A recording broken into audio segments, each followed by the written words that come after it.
안녕하세요. 뜨는 아침 묵상 이성우 목사입니다. 어젯밤도 잘 보내셨죠?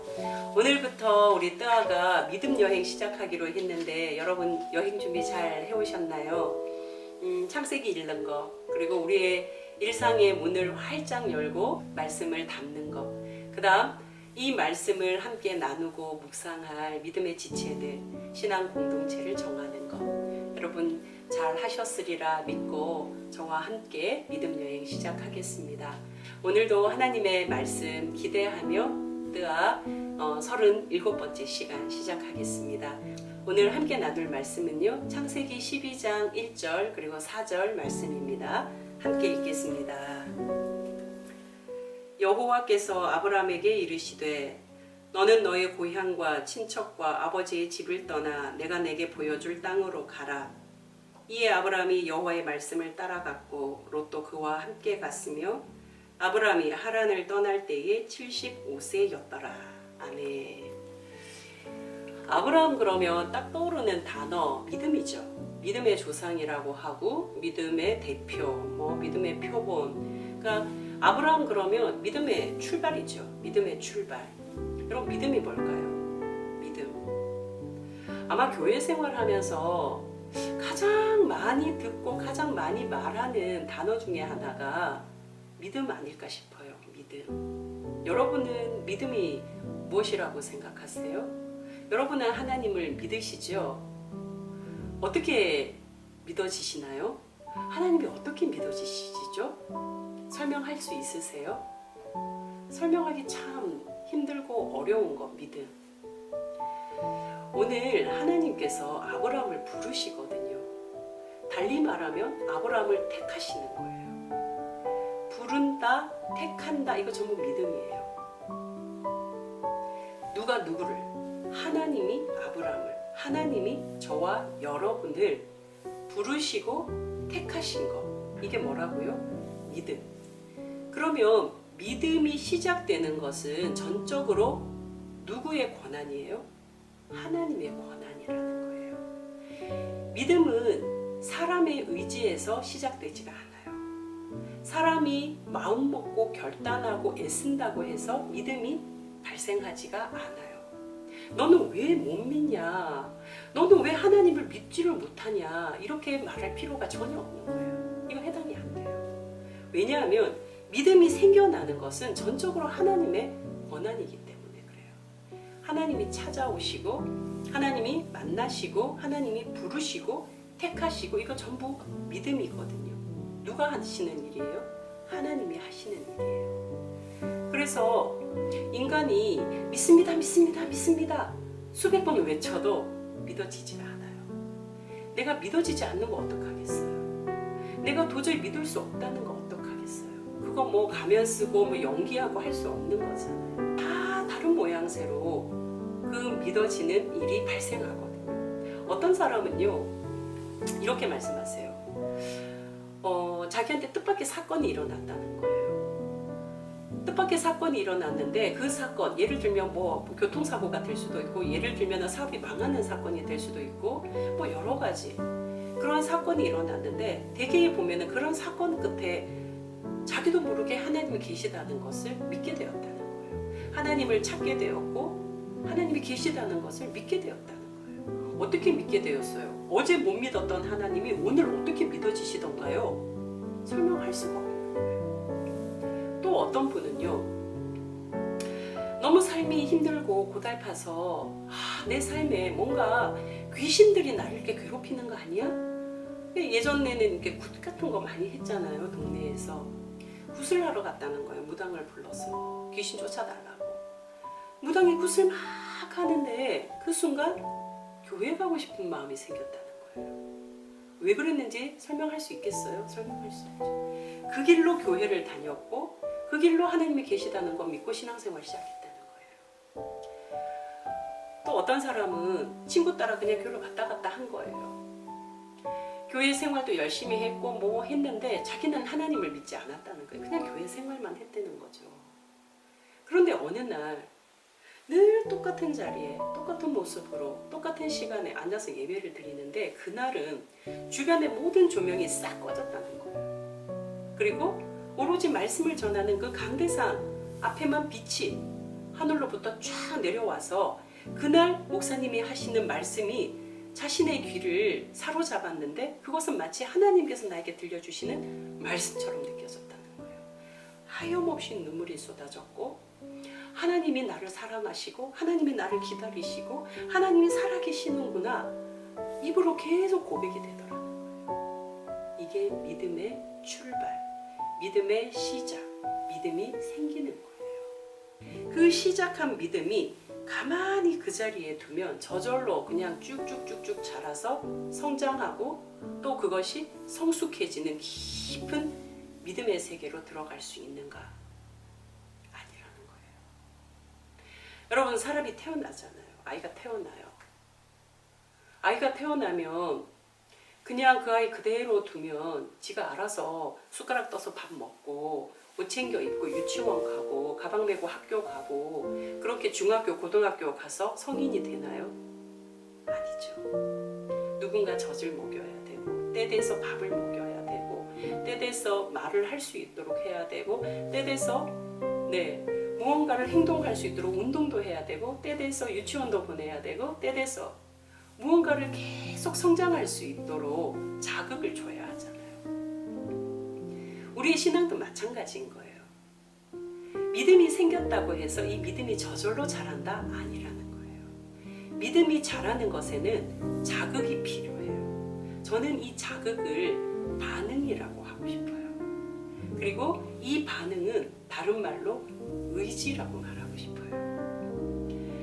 하나님은 이 믿음이 자랄 수 있도록 우리에게 의지를 주셨어요. 태어나서 저절로 쑥쑥 자라는 것이 아니라 태어나서 무언가의 자극, 무언가의 반응을 통해서 성장을 하게 되는 것인데 그것이 바로 하나님이 인간에게 주신 의지예요. 의지. 믿음은 의지를 가져야만 성장할 수 있다는 거예요. 누가복음 19장에 보면은 삭개오라는 사람이 나오잖아요. 이 삭개오는 키가 작았다고 성경이 기록하고 있죠. 그리고 세리장이었기 때문에 사람들에게 굉장히 손가락질 받고 비난받는 사람이었어요. 그런데 이 삭개오의 마음에 예수님을 내가 좀 알아보고 싶다, 만나보고 싶다, 그 예수님 궁금하다라는 마음이 생겼다는 거예요. 이 마음은 설명할 수가 없어요. 이 마음은 논리적으로 뭐 해석할 수가 없어요. 그 마음이 생겼어요. 그랬을 때 삭개오가 어떻게 하냐면 앞을 내뚫고 그 예수님을 만나러 가고 싶었으나 사람들이 막혀서 갈 수가 없었다는 거예요. 좌절이 된 거죠. 자기의 그 의지가 한번 꺾였잖아요. 그러면 거기서 주저앉을 수도 있는데 다시 의지를 가지고 어떻게 해요? 돌 무화과 나무 위로 삭개오가 올라가요. 나무 위로 올라가서 나무 꼭대기에서 예수님을 기다리는 거예요. 보고 싶어하는 그 예수님을 계속 기다리고 보려고 하는 거죠. 그랬을 때 예수님이 삭개오에게 오시잖아요. 삭개오야, 내려와라. 내가 오늘 너희 집에 숙박을 해야 되겠다. 그랬을 때 삭개오가 뭐라고 해요? 너무 기쁜 마음으로 예수님을 자기 집으로 초대해요. 그리고 하룻밤이 지나잖아요. 삭개오가 만약에 예수님이 보고 싶은 마음, 예수님에 대해서 궁금한 마음, 그 마음 그냥 가지고 나 그 마음 있네 하고 끝났으면 예수님과의 이 만남은 이루어지기 어려웠을 거예요. 그런데 삭개오는 그 마음을 가지고 어떻게 해서든지 예수님을 만나려고 의지적으로 행동했어요. 뿐만 아니라 마가복음 5장에 보면은 혈루증을 12해 동안 앓았던 여인이 나와요. 혈루증이라는 것은 유출병, 몸에서 계속 출혈이 일어난다는 것인데 이것은 율법적으로 당시에 부정한 사람이라고 생각을 한 거예요. 이 사람은 사람들 사이에 나오면 안 돼요. 대중 사이에 이 사람이 나오면 그것은 굉장한 큰 범죄예요. 그런데 이 12해 동안 혈루증을 앓는 여인이 어떻게 하죠? 이 혈루증을 앓는 여인의 마음이에요. 예수님의 옷가에 손이라도 대면 나을 것 같은 마음이 든 거예요. 당신 어떻게 해서 그 마음이 들었지? 무슨 생각을 했길래 그 마음이 들었지? 뭐 때문에 그 마음이 들었지? 설명할 수 없어요. 그런데 이 혈루증을 앓는 여인이 그 마음에 들자 무리수를 쓰는 거예요. 율법적으로 절대로 대중에게 가서는 안 되고 누군가를 만진다는 있을 수도 없는 거예요. 그런 사람이 그 모든 위험 부담을 무릅쓰고 우리 사이로 뚫고 나가요. 결국 예수님의 옷자락을 만져요. 이건 의지예요. 행동이에요. 결단이에요. 그랬을 때 어떤 일이 일어나는가? 성경은 즉시로 그 출혈이 멈추어졌다는 거예요. 그리고 예수님이 이 여인에게 뭐라고 말씀하냐면 이렇게 이야기를 하는 거예요. 너의 믿음이 구원했다. 이렇게 이야기를 하는 거죠. 여인이 마음만 먹고 있었더라면, 그냥 자기 팔자탐만 하고 있었더라면, 병이 고쳐지는 것은 고사하고라도 자기의 영혼, 자기의 삶의 구원이 일어날 수 있었을까? 예수님과의 그런 만남이 일어날 수 있었을까 하는 것이죠. 그 의지적 결단을 예수님은 믿음이 너를 구원했다 라는 말씀으로 이 여인의 삶을 반전시켜 놓은 거예요. 여러분, 그러면 믿음의 원리라는 것은 뭘까요? 믿음의 발생은, 믿음의 시작은, 믿음이 생기는 것은 전적으로 누구의 권한? 하나님의 권한. 그런데 발생된 믿음을 성장시키고 자라게 하는 것은 누구에게 맡겨두신 거라고요? 우리에게 맡겨두셨다는 거예요. 내가 왜 믿음이 자라지 않지? 나는 왜 늘 그 자리에서 머물고 있지? 저 사람은 저렇게 믿음의 삶을 살아가는데 나는 왜 이렇지? 뭐가 부족한지, 내가 지금 뭐에 머물러 있는지, 뭘 지금 내가 못하고 있는지 우리 생각해 볼 수 있지 않을까 싶어요. 하나님이 인격적이신 분이라는 것은 바로 그거예요. 하나님은 100% 하나님의 권한을 가지고 너 이거 해, 너 이거 해, 이거는 하지 마, 가, 멈춰, 안 돼 이러는 분이 아니라 믿음을 발생시켜 놓고 그 믿음을 성장시키고 자라게 하는 몫을 우리에게 맡겨두신 거예요. 아이를 키우잖아요. 어느 일정 기간이 지나면 자기 스스로 생각하고 선택하고 판단하고 결정할 수 있게 하는 거. 바로 그런 모습을 하나님이 우리에게도 요구하신다는 거예요. 하나님은 우리에게 네가 말씀을 듣고 네가 나와 친밀한 교제를 가지고 있다면 네가 어떻게 살아야 할지, 네가 어떤 선택해야 할지, 어느 길로 가야 할지, 무엇을 해야 할지 네가 알지 않겠니? 난 너를 믿는단다. 네가 잘 해볼 수 있으리라 난 너를 응원한단다. 하나님 우리에게 그렇게 말씀하신다는 거죠. 그러니까 믿음이 자라는 것은 하나님이 우리에게 마치 믿고 맡겨주신 어떤 선물과 같은, 또 하나의 선물과 같은 그런 것이 아닌가 생각하는 거예요. 그래서 빌립보서 2장은 두렵고 떨림으로 너희 구원을 이루라. 누가 이루어요? 우리가 이루어 가야 한다는 거예요. 하나님 이미 우리에게 믿음을 주셨으니 그 믿음 가지고 담대하게, 용기 있게, 그리고 당당하게, 힘차게, 힘있게 그 믿음을 이루어 가라 말씀하시는 거예요. 오늘 본문은요, 하나님께서 아브라함을 부르시는 장면이에요. 너의 고향, 너의 친척, 너의 아버지의 집 떠나라. 그리고 내가 너에게 보여줄 그 땅 가라 말씀하잖아요. 아브라함을 부르시고 선택하신 분은 하나님이세요. 믿음을 출발시킨 분은 하나님이세요. 그러나 떠나야 되는, 가야 하는 이 몫은 누구의 몫이에요? 아브라함의 몫이라는 거예요. 11장 31절에 보면은요, 데라의 가족, 이 아브라함의 집안이 길을 떠나요. 그런데 데라가 뭐라고 하냐면 가나안으로 가겠다고 이미 말하고 있어요. 그런데 바로 그 다음 구절에 보면은 데라가 가나안을 가지 않고 하란에 머물러요.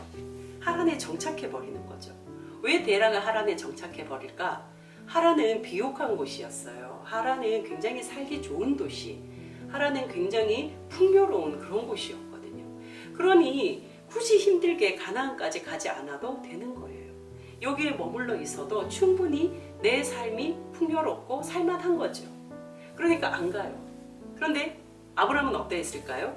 아브라함은요, 아버지가 하란에 머물기로 했음에도 불구하고 하란을 떠나요. 여러분, 아브라함이 왜 떠났을까요? 어떻게 떠났을까요? 4절에 보면은요, 여호와의 말씀을 따라 이렇게 나와요. 아브라함이 여호와의 말씀을 따라 갔다. 하란을 떠났다는 거예요. 아브라함은요, 현실의 환경, 현실의 어떤 상황, 이것을 자기 판단, 자기 선택의 기준으로 삼지 않았다는 거예요. 아브라함은 내 현실, 내 상황 속에서 하나님의 말씀을 기준으로 삼았던 사람이에요. 하나님께서 내게 보여주실 땅, 하나님께서 내게 보여주시는 것, 그것이 무엇인지를 늘 고민하면서 그 길을 따라가려고 했던 것이죠. 참 재미있는 한 가지가요. 분명히 11장 31절에 보면은 데라가 가나안으로 가겠다 이렇게 나오거든요. 그리고 12장 5절에도 보면은 마침내 아브라함이 가나안 땅에 들어갔다 나와요. 마치 샌드위치처럼요. 11장 31절 가나안이 나와요. 12장 5절에 가나안이 나와요. 이렇게 뻔한 스토리가 나오는데 12장 1절에 보면은요, 가나안이라는 단어를 싹 빼버려요. 내가 너에게 보여줄 땅 이렇게 나와요. 그냥 땅이에요. 땅. 내가 너에게 보여줄 땅, 가나안이라는 이름이 싹 빠져버리는 거예요. 저는 이 본문을 보면서 왜 그랬을까? 왜 애써서 이 가나안을 밝히지 않으려고 할까? 그렇게 보이잖아요. 아하, 가나안이라는 이 목표가 중요한 게 아니구나. 너는 갈대아 우르를 떠나서 가나안에 가라. 그러면 아브라함 입장에서는 나의 목표, 나의 목적지 가나안, 무조건 가나안만 가면 되는 거잖아요. 이 중간 토막의 삶은 아무 의미가 없다는 거 아니에요. 그냥 무조건 가나안 가면 여호와의 말씀을 지킨 게 되잖아요. 여러분, 우리도 그렇지 않나요? 예수 잘 믿고 천당 간다. 예수 잘 믿고 천국 가자. 이 중간 토막이 우리한테 사라진 거 아닐까? 교회 열심히 다니고 기도 열심히 하고 헌금 잘 내고 예배 잘 드리고 열심히 하나님 떠나지 않았다가 천국 가자. 이 중간은요, 중간. 아마 이 창세기 기록자는 12장 1절에 아브라함의 부르심에서 굳이 가나안이라는 이름을 쓰지 않으므로 이 중간 시간에 대해서 얼마나 소중한지를 알려주고 싶은 것이 아닐까. 매일매일 일상에서 내게 보여주시는 땅. 그러니까 여기서의 땅은요, 정말 토지 개념이 아닌 거예요. 굳이 토지가 아니라 뭐예요? 사람이 될 수도 있어요. 나의 비전이 될 수도 있어요. 꿈이 될 수도 있어요. 관계가 될 수도 있어요. 뭐 여러 가지, 꼭 공간의 개념이 아니라 여러 가지가 다 포함이 될 수 있는 것이죠. 매일매일 내가 살아가는 일상에서, 나의 삶에서 너에게 보여주시는 거 너 외면하지 마라. 너에게 보여주시는 이것, 이 땅, 이 대상, 이 관계, 너가 하나님의 마음으로 잘 섬겨나가야 한다. 그것이 너에게 가나안이다. 그것이 너에게 그 땅이다. 하나님은 그렇게 아브라함에게 말씀하셨고, 아브라함은 하나님의 명령을 그렇게 이해하지 않았을까라는 생각이 드는 거죠. 그래서 창세기 기록자는 굳이 가나안이라는 이름을 쓰지 않는 거예요. 여러분, 우리가 예수 잘 믿고 천국 가는 거, 천국이 목표가 아니에요. 그 어디나 하는 나라예요. 하나님과 함께 하는 거. 하나님의 말씀을 이루는 그곳이 우리가 하나님을 경험할 수 있는 곳이잖아요. 내가 꼭 목숨이 끊어지고 생물학적으로 죽음이라고 선포되고 그 다음 가는 곳이 천국이냐? 아니라는 거예요. 나의 삶 속에 하나님의 사랑, 하나님의 은혜 늘 경험해 가면서 그 땅, 사람이 될 수도 있고 관계가 될 수도 있고 만남이 될 수도 있고 공간이 될 수도 있고 비전이 될 수도 있고, 이 수많은 가치들을 내가 어떻게 받아들이고 어떻게 담고 살아가느냐, 이것이 오늘 천국으로 살아갈 수 있는 것. 그래서 믿음은요, 반응이에요. 하나님이 주신 그 믿음의 시작에 대해서 내가 어떻게 반응하는지가 결국 성장을 이루는 거거든요. 여러분, 우리가 아까 삭개오를 살펴봤잖아요. 예수님이 삭개오 집으로 들어가셨어요. 그 1박 2일 동안 어떤 일이 있었는지 우리는 아무도 알 수가 없어요. 성경은 이 두 사람, 예수님과 삭개오의 만남을 어떻게 마무리 결론 짓냐면요. 삭개오가 그 다음날 이렇게 이야기를 해요. 예수님, 내 재산의 절반을 팔아서 가난한 사람 도울게요. 그리고 내가 누군가를 억울하게 했거나 누군가를 괴롭힌 거 있으면 내가 그거 미안한 마음까지 담아서 2배로 보상할게요. 이렇게 이야기를 해요. 무슨 일이 그날 밤에 있었을까? 여러 가지 상상을 할 수 있었겠지만 저는 그런 거예요. 예수님이 삭개오의 마음을 그냥 쭉 듣지 않았을까? 삭개오를 그 허전하고 외로운 마음을 위로하지 않았을까? 뭐 등등 생각을 해보는데요. 어찌됐건 삭개오는 자기의 재산을 내놓겠다는 고백을 예수님께 해요. 믿음의 결단이잖아요. 믿음의 반응이잖아요. 어떻게 모은 재산인데 하고 지키려고 하는 그 삭개오의 마음이 마음속 가득했을 텐데 삭개오는 지켜야 할 재산을 내놓는단 말이에요. 그것이 바로 삭개오의 믿음의 반응이었던 것이죠. 사랑하는 뜨아 가족 여러분, 여러분은 하나님을 믿으십니까? 하나님이 살아계시다는 것을 진심으로 여러분 고백하십니까? 하나님이 여러분을 부르시고 택하셨다는 것 여러분 마음속에 설명할 수 없지만 분명히 믿고 고백하십니까? 그렇다면 오늘 다시 한번 질문하십시오. 나는 믿음의 반응을 하고 있는가? 그 반응들이 일어나서 믿음이 성장하고 있는가예요. 오늘 아브라함의 걸음을 묵상합니다.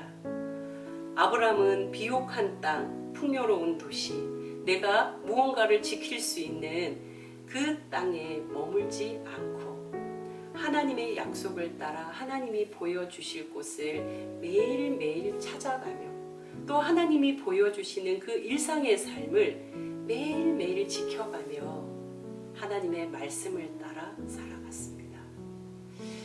저와 여러분이 이렇게 살아갔으면 참 좋겠다 싶습니다. 예수 잘 믿고 나는 천국 갈 거야. 주간 토막은 그냥 꽝 사라짐, 헛됨, 없어짐이 아니고 매일매일 여호와의 말씀을 따라 살아간 이 아브라함처럼 오늘도 하나님이 나에게 보여주시는 것, 하나님이 나에게 보게 하시는 것, 그게 사람이든 관계이든 물질이든 대상이든 비전이든 뭐든 하나님이 보여주시는 것을 내 마음속에 담고 반응할 수 있는 그런 한 날이 되었으면 좋겠습니다. 그러할 때 우리의 믿음의 키는 지금보다 조금 자라져 있을 거라 믿습니다. 사랑하는 뜨아 가족 여러분의 모든 삶에 믿음의 키가 조금 더 높아져서 하나님이 참 마음에 든다, 참 고맙다, 잘했다 하는 그런 칭찬이 있는 이 하루 되시기를 주님의 이름으로 축복합니다. 기도하시겠습니다. 거룩하신 하나님 아버지, 우리에게 믿음을 주셔서 하나님을 믿는 믿음의 백성으로 살게 해주심을 감사합니다. 이제 하나님이 주신 믿음에 반응하며 살아가야 함을 깨달았습니다. 내가 원하는 것, 내가 좋아하는 것, 내가 편한 것, 내가 하고 싶어 하는 것에 머물지 않게 하여 주시고 그것 지키느라 아까운 시간 소모하지 않게 하여 주셔서 하나님 오늘도 나에게 보여주신 그 땅을 바라보고 기억하고 반응하며 하나님의 기쁨이 되는 이 하루가 되게 하여 주시옵소서. 특별히 코로나로 힘든 가정, 우리 코로나로 힘든 사람들 위로하여 주시고 새 힘을 내게 하여 주시옵소서. 예수 그리스도 이름으로 기도하옵나이다. 아멘.